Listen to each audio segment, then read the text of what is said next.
everyone! Welcome back to Learn at Home with Cooking Matters. My name is Kaylee and I'm an AmeriCorps with the New Hampshire Food Bank for Cooking Matters.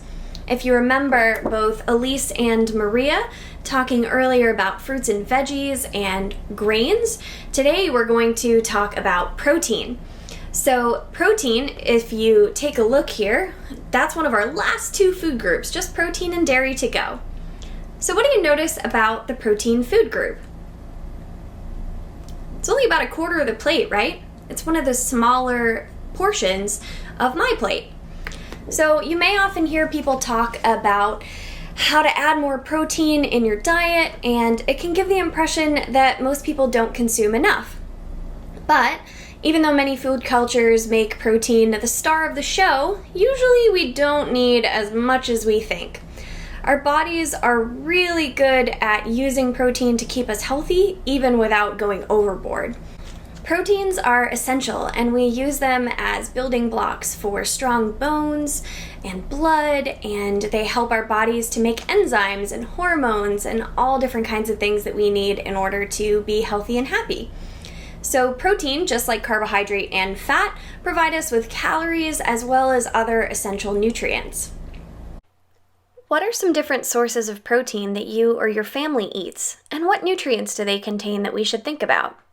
Maybe you like beans, chicken, tofu, pork, nuts and seeds, fish, peanut butter, or eggs.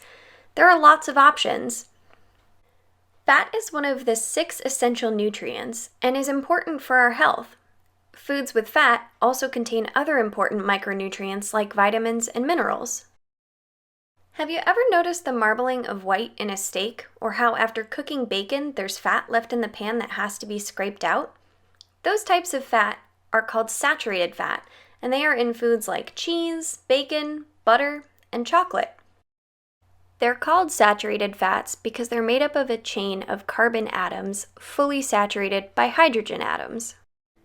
Unsaturated fats, on the other hand, are in things like olive oil, avocado, fish, and nuts. They're called unsaturated fats because not every carbon atom is saturated with hydrogens. If we can aim to be more aware of which foods have healthy unsaturated fats and which do not, we can eat more of the foods that have the healthy ones. But how do we identify those foods? Well, we can use the Nutrition Facts panel. First, we want to find the serving size, and then we want to look at how much saturated fat is in a single serving. So in this example, this is a single-serve pouch of Cheez-Its, and the saturated fat is 13% of the daily value of a 2,000-calorie diet. Any nutrient listed as over 20% in a serving is considered high in that nutrient, and anything below 5% is considered low. So in this example, at 13%, Cheez-Its are somewhere in the middle. But they're pretty close to 20%, and so this would be something we want to have occasionally, but not all the time. This is a great rule of thumb to have when you are shopping and making those food choices. But wait a minute, isn't seafood and meat in general more expensive? Yeah, they certainly can be more expensive, and that's another reason that plant proteins such as beans are such a great way to incorporate some less expensive protein options into our diet.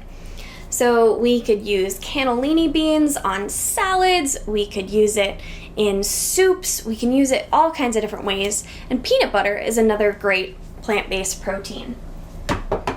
So we have all sorts of options when we are looking at different ways to get protein into our diet. Now, if you remember Elise talking about fresh, frozen, and canned when it came to fruits and veggies, we can think a little bit about protein the same way. So we just saw the canned beans, and those are a great source of protein. But what about seafood? Seafood can be kind of expensive if we purchase it fresh all the time, and it goes bad pretty quickly. So frozen is an excellent option. You can take out just what you need, and it's typically flash frozen on the boat so that it's very fresh. So most people have had canned tuna. I have some canned chicken breast here, but the same idea. We can also find lots of good options for canned seafood. So these are some smoked wild kippers, and these are a really good source of omega-3s, just like most seafood is. And so with something like that, you can have them as a snack on crackers, you can add them to your salads, you can blend them up into a pasta sauce, and then you have that delicious meaty flavor throughout without having to spend a much higher amount on something that isn't going to last as long in your pantry. When you think about purchasing other types of meats, maybe chicken, well, you can buy one of those larger packs if you're able and have the freezer space and only take out what you need, use that up quickly, and then freeze the rest of it. And now we've stretched our food dollar a little bit more and we've gotten some great lean protein options for our family. So since we're talking about meats that need to be cooked, like raw chicken, let's talk just a little bit about food safety, okay? Make sure you keep raw food separate from anything that's already cooked, okay? We don't want to cross-contaminate. Do not rinse or wash meat or poultry, okay? The USDA does not recommend this because it doesn't actually sanitize the meat. Instead, it just spreads bacteria into the sink and other places in your kitchen. The best way to sanitize your meat is to cook it to the proper internal temperature. Thanks for joining us. Comment below with questions or what you want to learn next, and don't forget to come back for our dairy video, the last food group on my plate.